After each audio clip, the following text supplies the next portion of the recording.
Hello, everyone, and welcome to this Talk Tuesday. Lori and I really love teaching on these days. So today we're going to be talking about overcoming overwhelm, which has been and will be our huge thing for this fall. And so overcoming overwhelm, why it's hard to meet health and wellness goals. This seems to be a thing with people, doesn't it, Lori? This is my co-founder, Lori Montri.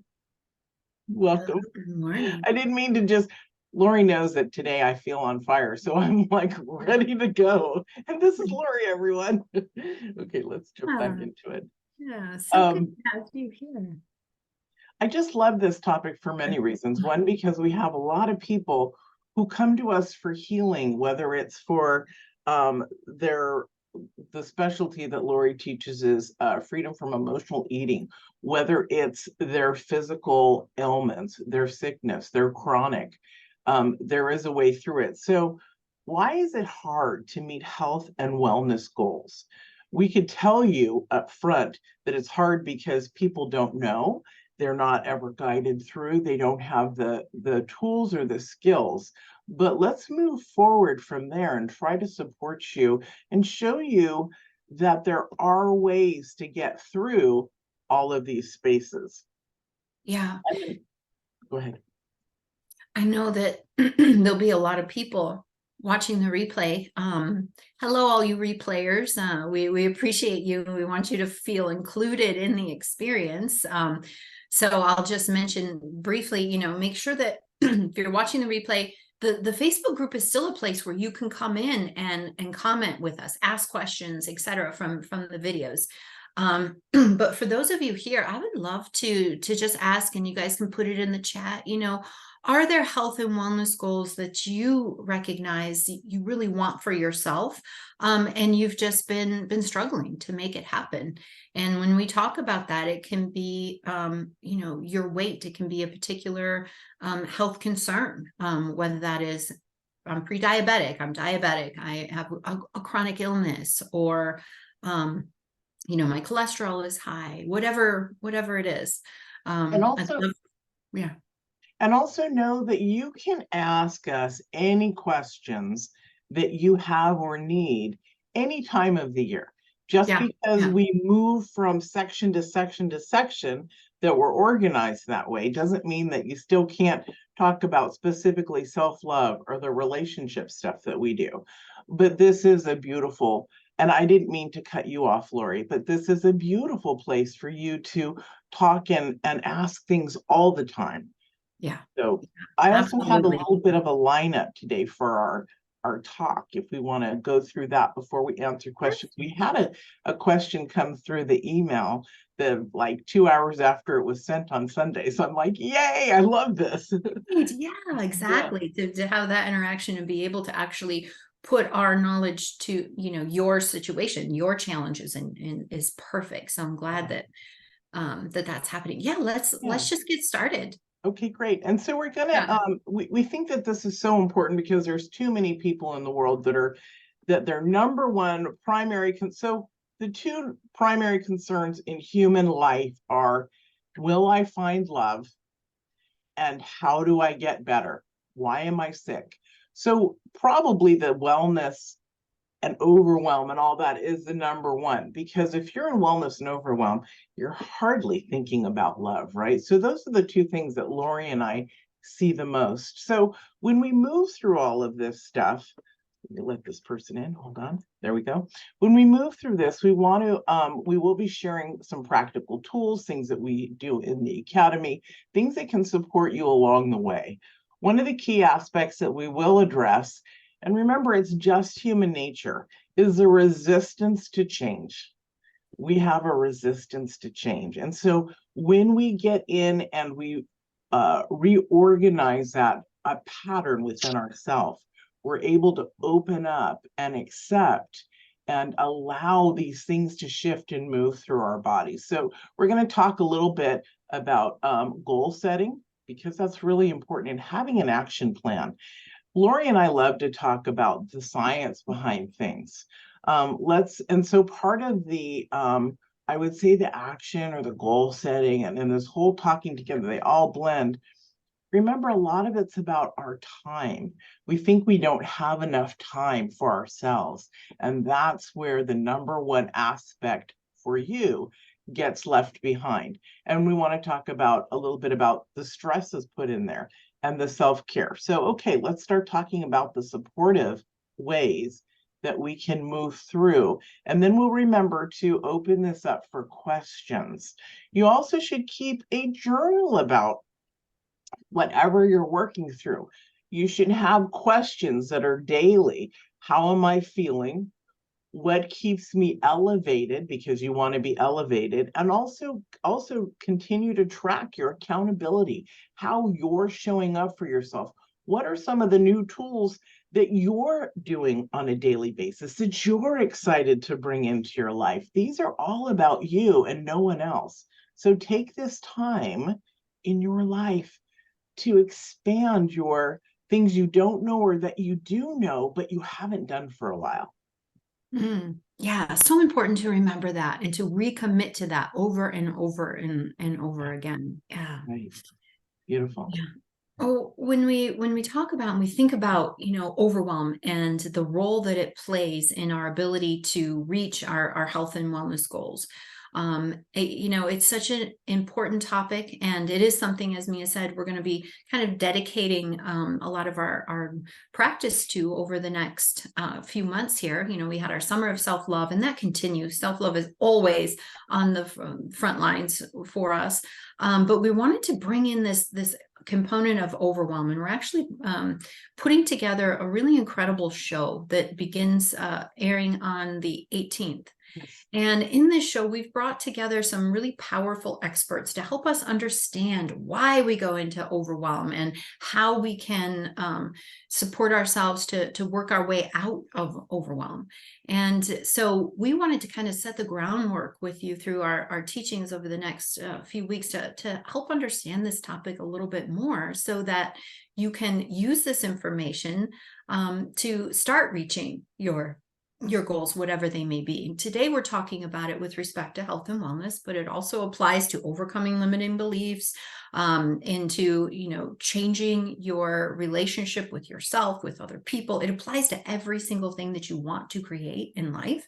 And last week, we really started and talked about how it relates and how important it is to become embodied. So if you didn't get a chance to watch that video, that is up on the YouTube channel, and we obviously highly recommend that as another really important basis for understanding this connection between overwhelm and what you want to create for your life. Yeah, so so many of us, as Mia said, this is such an important topic because so many people are living in overwhelm. We feel like life is too much on a pretty regular basis, right? We get up in the morning and we're like, all right, how do I survive the day?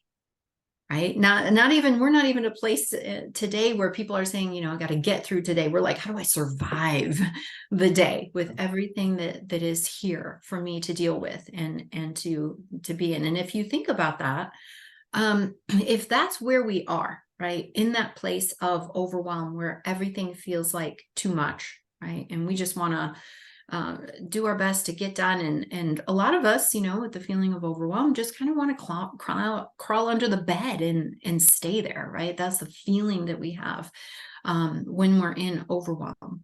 And, what do we want to achieve when we're in the space of overwhelm? We may have cognition that, oh, I'd really like to lose 20 pounds. I'd really like to clean up my diet. I'd really like to move more. I'd really like to heal from this chronic illness or reduce my inflammation, right? We may have the cognition, we want to do these things.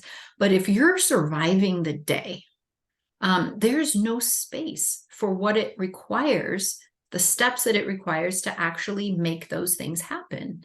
And what so often happens is so frustrating is people are like, oh, I'm so terrible. I didn't, I'm not, I know I should, I know I'm supposed to, and I'm just lazy. I'm just a loser. I'm just not, committed. I don't have any willpower, whatever the story. And the fact of the matter is none of those things are true. The actual issue underneath is that you're living in overwhelm. Your system doesn't have the capacity to take on anything else. And so when you just go into, okay, I'm going to start Monday. Okay, I'm really going to get my crap together. Okay, I joined a gym. I went 3 times last month and not any times this month. Oh, what's wrong with me? Right? Instead of just pushing yourself and saying, oh, I'm going to do it. I'm going to do it. Right? Stepping back and really looking at this issue of overwhelm and how do I create capacity first, and then be able to go in and take the steps necessary in order to achieve those things and heal. That's where we get success, is when we look at our capacity and really work on expanding it, so that, you know, those steps that we can take. And we also, me and I also teach a very specific way of going about adopting changes in a way that doesn't bring in the overwhelm. Because even if you work to build capacity, if you start on your goals in a way that is all or nothing, right? Like we tend to do a lot of the times, then you might exceed your capacity, shut it down, and then spend the next, 2, 3 weeks, months, years beating yourself up until you rally again to go in and try again. And we're tired of watching people do that and wasting all of their energy on this hamster wheel. So that's one of the reasons why we're really teaching people and helping them understand their nervous system, how that relates and how that creates overwhelm, how to heal that first. Because when you do that, then you have capacity. Right? You say, I have the energy needed. I have the capacity to make these changes in a way that is slow and steady. So that's kind of the background of what this this information is all about and why it's so important. It's really a beautiful space. As I'm listening to you, Lori, we've both had a long journey, and then together as friends and business partners, our journey became, I would say, richer and more expansive. And this is how we want, as humans, to feel. We want to be able to appreciate each day, each moment. And so as I'm listening to you, I'm thinking a lot of things. One, we're resetting our patterns as we do this, our neuro pathways, we're resetting. That's a scientific fact. We promised you some tools and things like that. So it depends on what level you're at right now of overwhelm, or even not, how you want to create your day. Rather than throwing the sheet back over your head, I'm not getting out of bed. What I work with when I work individually on the love mastery stuff, that Lori and I have incorporated all of our work together so that you get all of it. But it's Lori, and Lori's a big component or a proponent of journaling. So before you get out of bed, you've got to solidify, and this is a self-love, everybody, that you've been wanting. You've got to solidify your joy. If you are not joyous, guess what's going to happen? You're going to be sluggish. You're not going to want to do things. You're going to be 100 times slower. It's an interesting way. I just had this with myself yesterday. Many know, some know, that I had a major surgery a couple weeks ago, just a couple weeks ago. And last night or 2 nights ago, I wasn't having a good night. I think I was up 6 times. And when I finally fell asleep, and the person that's been helping me in the mornings, when she came, I was a grumpy biddy and very upset. And so shifted that and had the most glorious day. I created my day. We went out, we ate in the woods, literally at a really beautiful restaurant. My ring came for myself, which is my gift of my birthday and my surgery and my life, me. So see, we did learn to develop how to change our life as we go along. So today, of course, I had already been out of that. And I'm like this fire bubble wanting to explode all over you guys, because life is really good. Yeah. Get yourself in a pattern of producing a life that you really want to live in. Now, this is not selfish to say to yourself, but I would love you all to practice it this week. How do I feel and what makes me happy?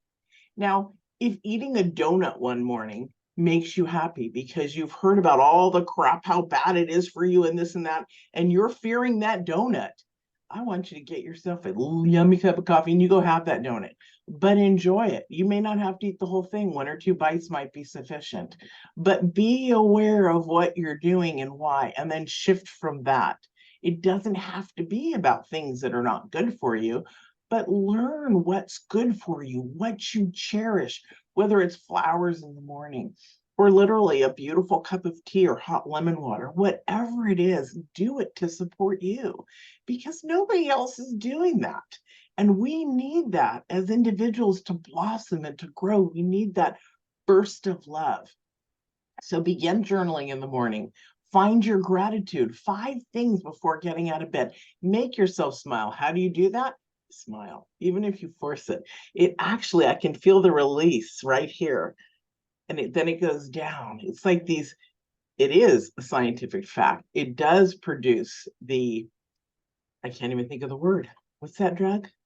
That Dopamine, yeah, it oxytocin. produces our dopamine. And so in the middle of the night, if you're unhappy, make yourself smile. Go through your gratitude. What did you experience with your kids, your dogs, your cats, your walk, your this, your that? What do you love in life? Bring love and light into your darkness. It's the only way you're going to shift out of it. I've had so much darkness in my life and so much light that I prefer the light and I have to go there. So this is why these things of journaling, smiling, the small practices that build you up so that you can do the marathon that Miss Lori's doing, that you can do an actual, whatever it is, long-term vivaciousness in your life. Do you see it starts with the simple things? The awarenesses of what you need, but not just what you need, also what you desire.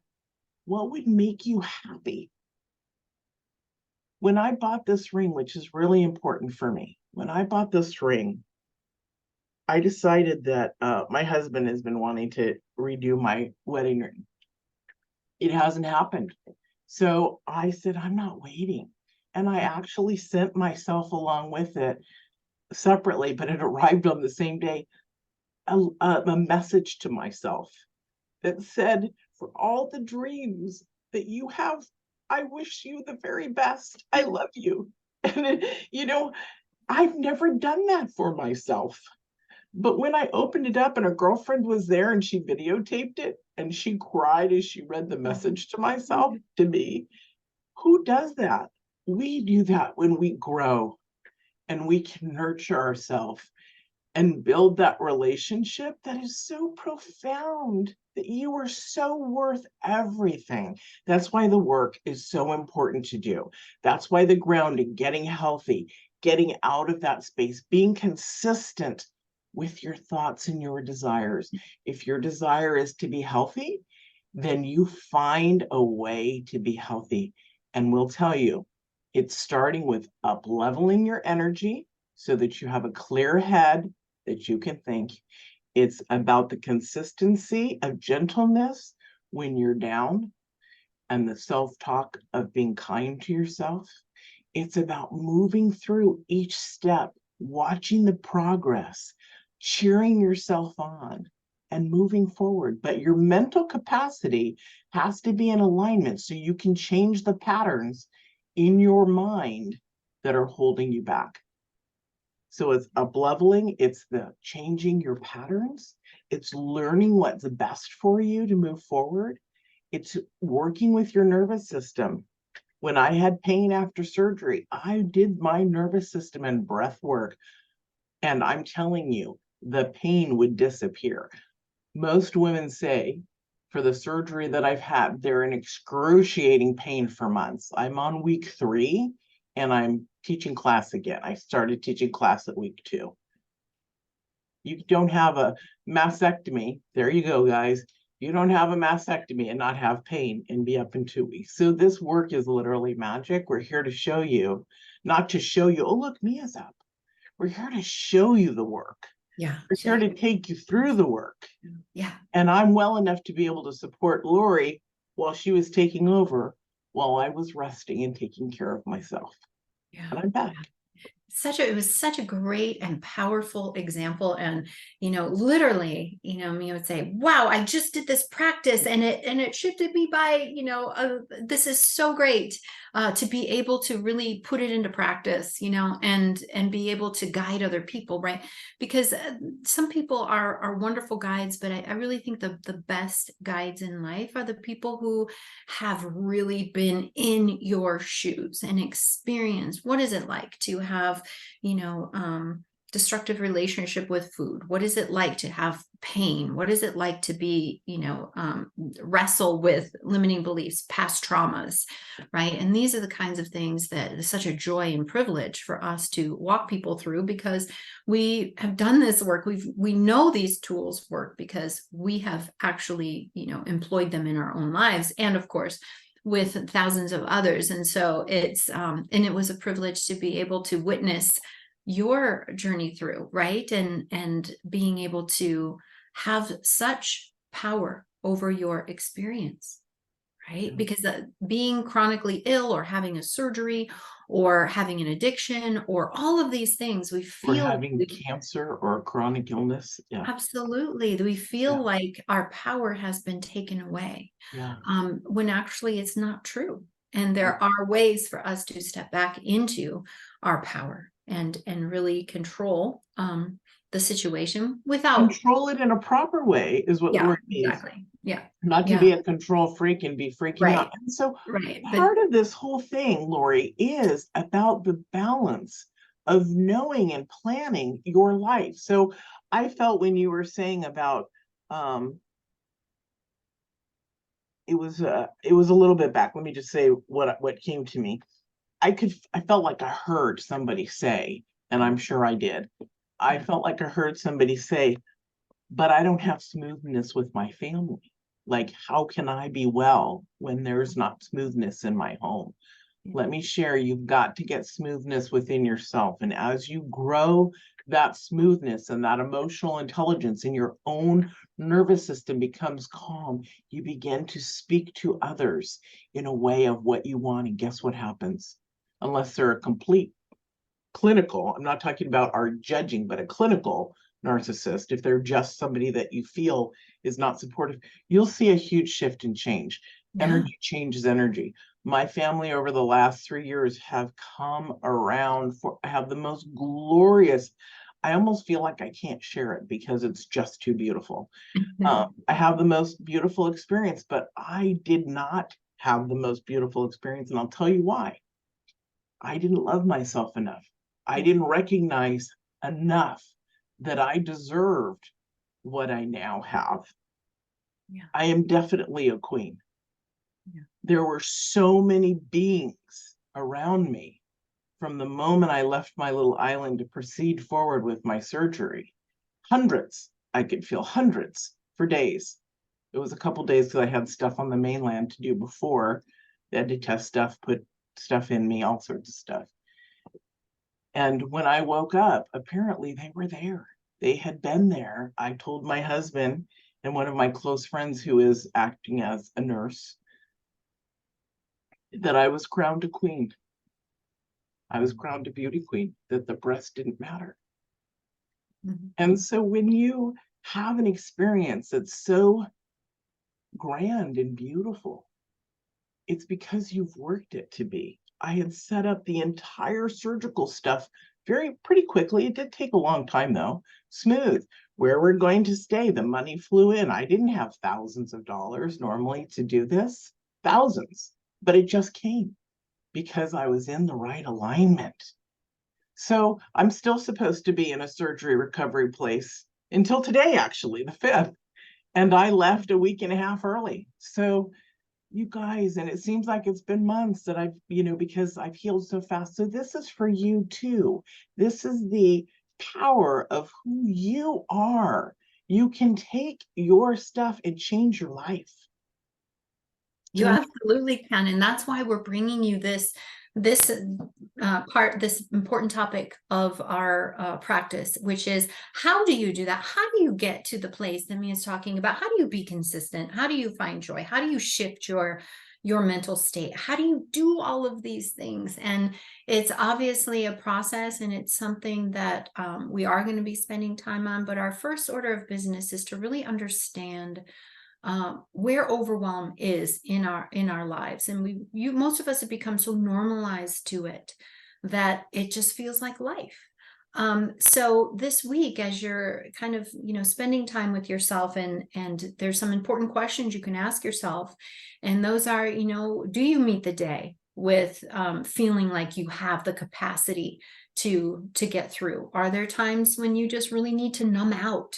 And whether that's with the TV, with shopping, with alcohol, with food, with, anything. And that's not a bad thing. And people, we do that. We're not bad people.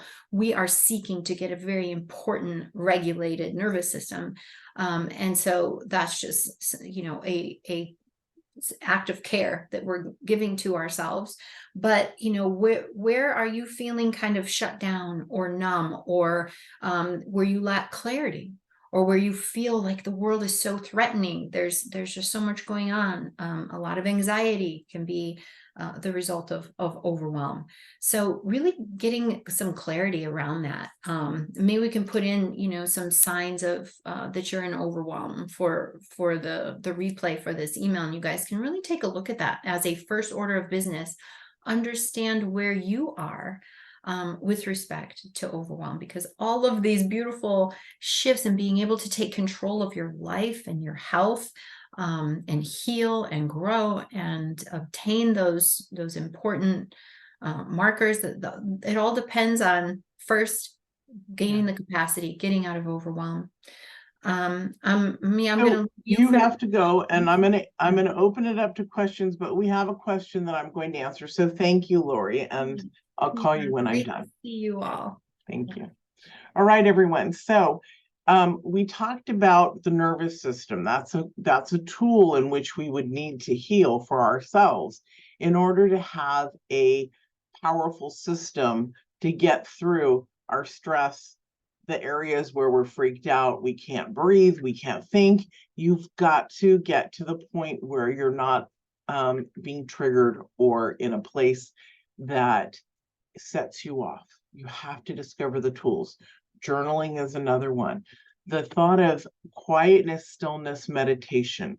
Those are spaces for you. I also shared a very important one, which is understanding what makes you happy. Get to know you so you live a life of directed happiness, both internal and external, until it goes both ways, until it becomes you can receive and also give out. Not just give out, but receive too. You're not in a space where you can be out of overwhelm. That's the human aspect of it all. So we had someone write in, and it's somebody from the Academy who has been working on illnesses, who's here all the time. Her question was, where is her question? Where is your question? Okay. She says, sorry, I can't make it live. I have a doctor's appointment. My question is, how do we feel? This is from Nicole. How do we feel? How do we heal? Or feel? How do we heal? What is the source of our health challenges? I heal one, and no sooner have I manifested a new one. It's a never-ending cycle of self-healing. Okay, so what I wrote her back was, and I'm going to share more in detail here. I asked her, why are you looking for the next sickness? Sorry, that's just like a wow. Why are you looking to be sick? Right? If you want to not be sick, you better not go looking for it. So in our mental preparation, again, elevate your awareness, your consciousness to the state of your joy. When you're in your joy, you're not looking for the reasons why you're not getting along with your partner, why you're sick, why you're broke, why you're unhappy. You're in a state of recreating or discovering how to get through those places. When we get through chronic illness or overwhelm, when we have a break in that space, I call that a healing. I call everything a healing in life. Anything that shifted and changed, what does that produce? Produces more gratitude. We also have a show coming out at Thanksgiving on gratitude. So we've got all these shows coming out for you. So getting down to the base fact of illness, why are people, humans, looking for it? For some, they were, well, in her case, her mother was Munchausen. She's talked about it before. He was trying to injure her as a child. So that's a pattern. So what's your pattern, everybody? What's your pattern on your thoughts, your sickness, your unhappiness, your unwellness, your poorness, your inability to do what you want or have? What is stopping you? See, these are the patterns that we have to break. These are the thought patterns, the places that are so subtle we don't see them. That's why it's important to have someone or these talks where you can come on. So how do you break that pattern, especially of sickness? Stop looking for it. We've also been working with several people in the academy on the mother wound. Once you feel you've healed that mother wound, stop looking for it. Stop looking for the feelings of, why did my mother do this to me? Once you start to heal something, go into the healing of it and stay out of the research, the regurgitation of why it happened. Who cares why it happened? Move forward through that. Unless it's only there, the why is it happened to help you stop it from happening again. So in your space of movement, be upright and strong with yourself. Be consistent. Be joyous. And if you have problems of getting stuck, why don't you investigate, everyone, how to be unstuck? It's exactly what we're talking about. Breaking a pattern that keeps you stuck. Sometimes it might be inner child work. It might be the parts work. It might be about writing about something. It might be about forgiving yourself. If you have a space that you feel you can't let go of, then you do need to research that within yourself. Why? So you can break that, right? You know what it is. So then you can move through it. Move through it, break it, whatever you want to call it. All right. Are there any more questions about how to get out of overwhelm and our health and wellness or anything else? It was really good to have you all join today. It was wonderful to see you and for you on the replay. And I'm going to say goodbye and turn off the recording. Thank you for joining us.